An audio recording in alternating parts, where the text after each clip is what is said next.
Hi, my name is Dr. Erin Danielle with Rejuvenate Life Chiropractic. I'm continuing my series on healthy ways to lose weight.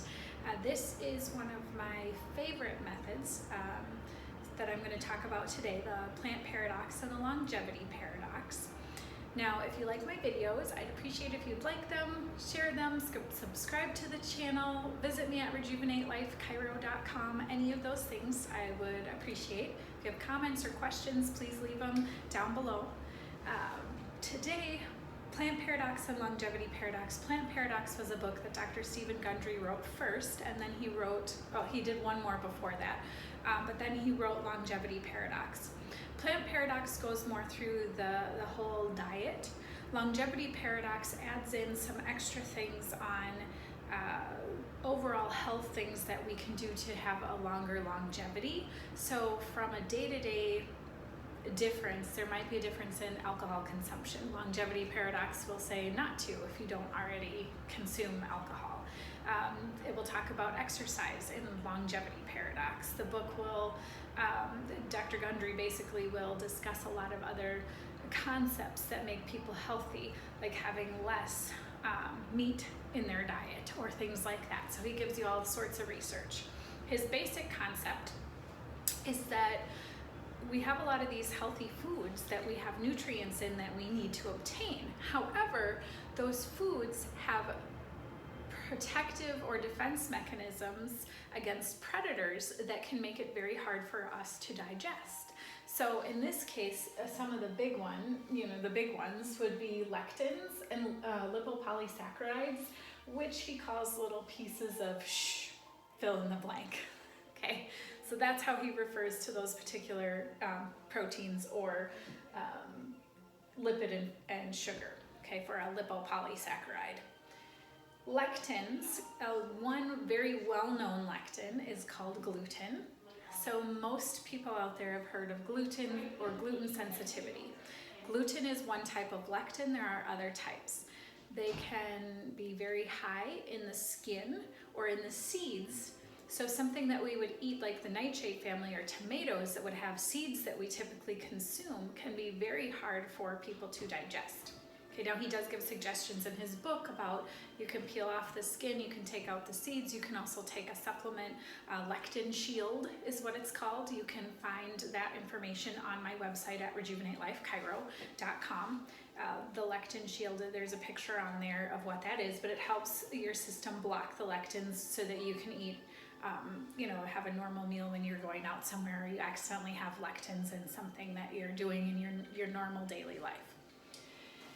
The diet will basically, like I said, eliminate a lot of the nightshades. Think any vegetables that are actually fruits, so cucumbers and sweet bell peppers and tomatoes, all of these kinds, eggplants, squash, anything where you got the seed pretty much on the inside, it's actually a fruit.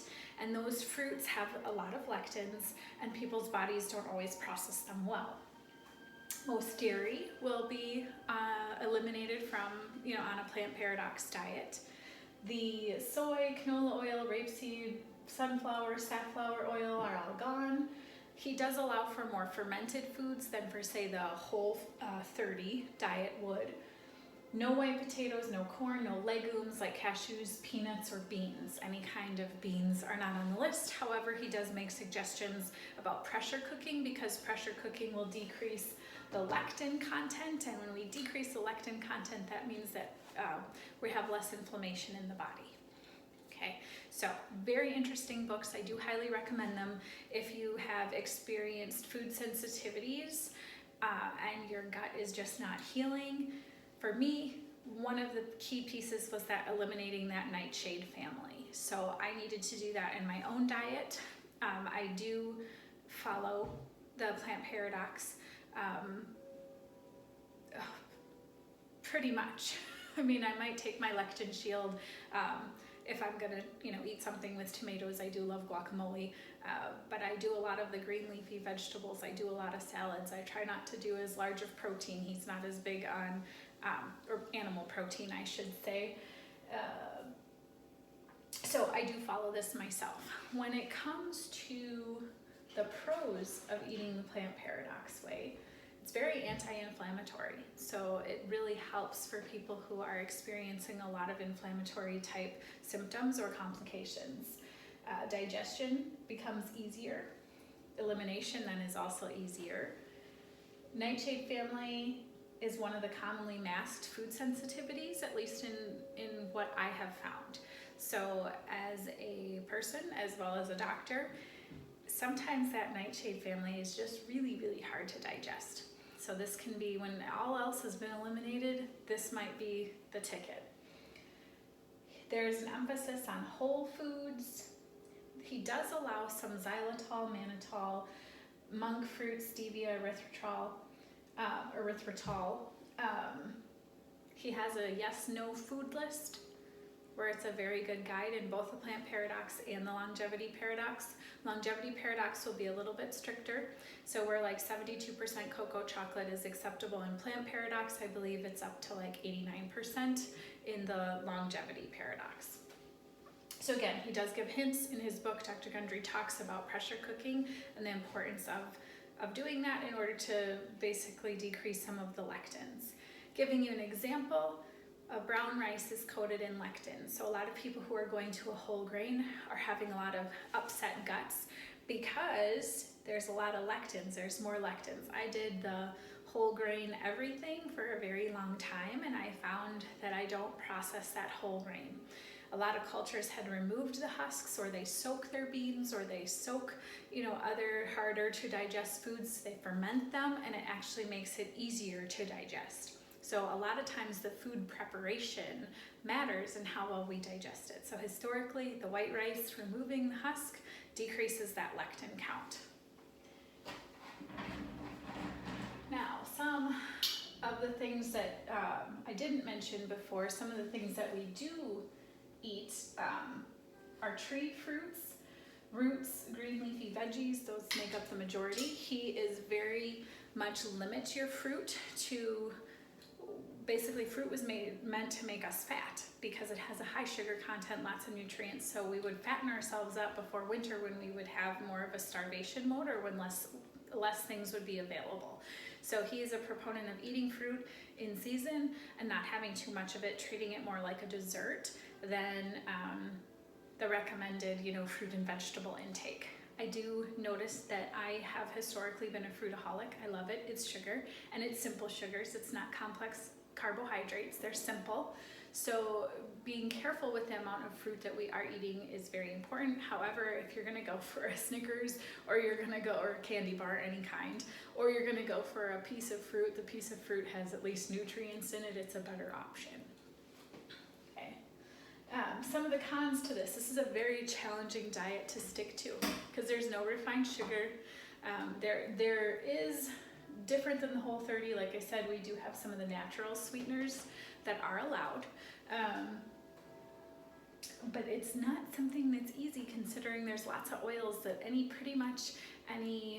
have to make my own salad dressings because pretty much salad dressings don't come without soy or canola oil in them. So a lot more food preparation, getting rid of a lot of the starchy type foods. Sweet potatoes are good, so those are on the list that you can have. White potatoes are not.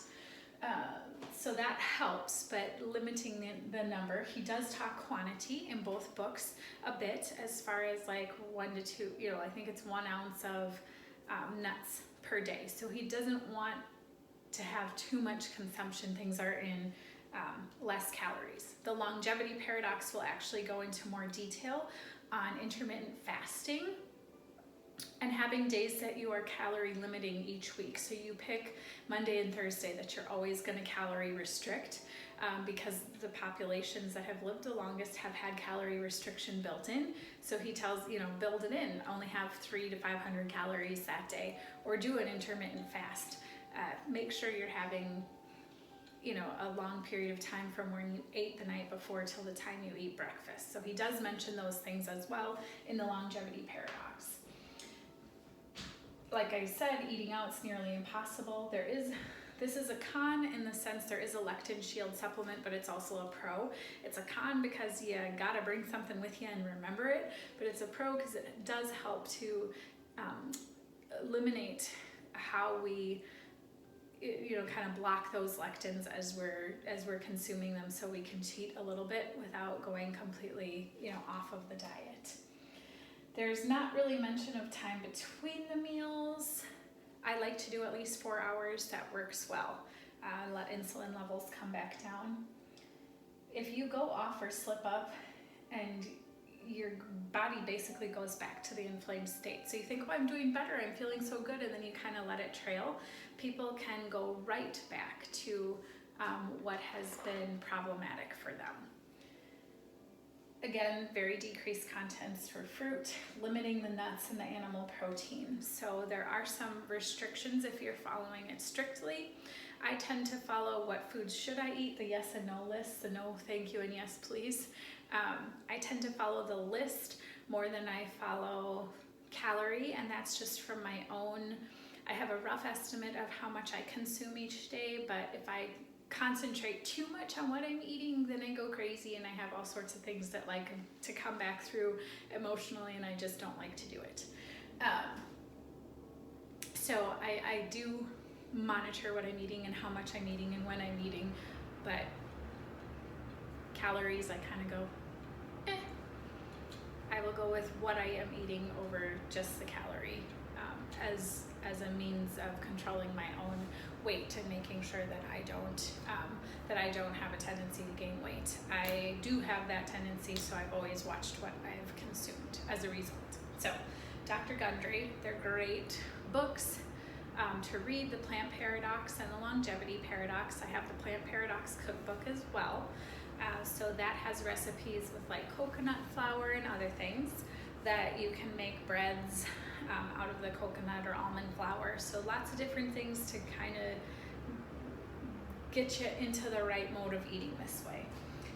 I would like to say I did also a pro this. The Longevity Paradox emphasizes not over consuming, and both books limit the spirits, or alcoholic drinks. So those are very good.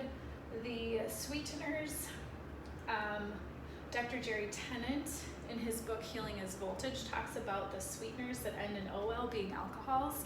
They're corn-based typically. I don't handle them as well. So I have to be careful with any of those sweeteners and how much baking I do, even with almond flour or coconut flour. So trying to eat more fresh vegetables is going to be key to a lot of this. Just remember that this stuff is still in moderation, and some of these actually will spike insulin levels. That's a topic of research for the next, one of the next videos I do will be comparing all of these sweeteners. So with that, lectins, eliminating lectins, basically what the Plant Paradox and Longevity Paradox are talking about. Again, Lectin Shield, you can find a link on my website, rejuvenatelifechiro.com.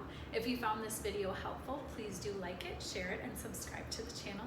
I'm Dr. Erin Danielle with Rejuvenate Life Chiropractic. I hope you have a fabulous day.